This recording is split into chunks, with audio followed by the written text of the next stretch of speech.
Posibleng makasinati ang pipila ka lugar nga giserbisyohan sa Sultan Kudarat Electric Cooperative o Sukelco ug miabot sa 20 ka oras nga power interruption. Apan dunay alibyo karon. Live sa Lebak, Sultan Kudarat, si Jess Tony Humamil alang sa dugang detalye. Jess? Sara gikalipay sa mga konsumante sa Sultan Kudarat Electric Cooperative nga wala mahinayon ang gikatakdang power interruption or blackout kaganihang alas 12 sa udto karong adlaw gumikan kay napangitaan kini og pamaagi sa pamunuan sa Sukelco. Upat ka munisipalidad ang apektado sa kung ugaling dili negotiate o di maplastar sa NPC ang maong problema ngadto sa Petron. Ang maong munisipalidad, maong Sultan Kudarat o Lebak sa Sultan Kudarat nga adunay kapin 16,000 nga mga konsumante nga nakadepende dinhi. Sa Palimbang nga adunay kapin 6,000 nga mga konsumante, samtang sa Kalamansig adunay kapin 9,000 nga mga konsumante o sa Senator Ninoy Aquino nga adunay kapin 8,000 nga mga konsumante.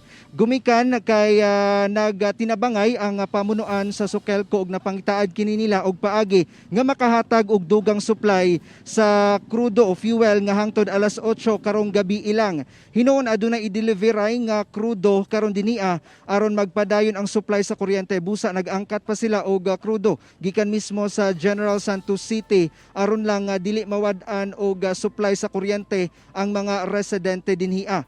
Matod sa General Manager sa Sukelco nga si Claudia Pundales, dili kuno nila pasagdaan ang ilahang mga konsumante nga mawad-an og supply sa kuryente sanglit gabayad kini og tarong. Giatagan sab og katinawan sa pamunuan sa Sukelco nga ang maong problema nga giatubang nila karon gumikan kuno kini sa krisis og adunay utang ang National Power Corporation ngadto sa Petron nga mokabat sa 1.2 billion pesos. Hinoon nagsulay pa og hatag og inisyal nga bayad ang NPC ngadto sa Petron sa kantidad nga 250 billion pesos apan gibalibaran kuno kini sa Petron. Gipaklaro sab sa Sukelco nga wala kuno sila'y utang, gani front payer pa sila sa NPC. Apan lagi gumikan sa maong krisis ilang giatubang ang maong problema karon.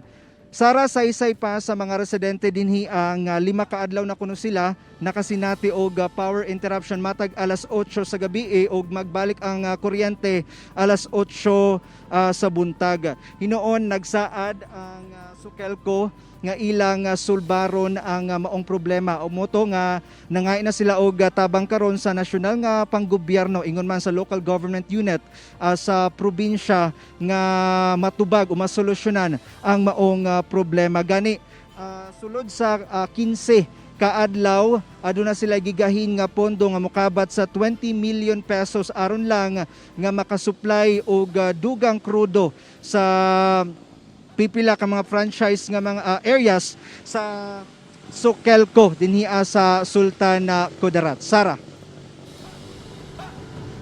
Okay, hinaot nga masulbad gayud ka na nga problema diha, Jess, kay ilabi pa nga tingklas sina.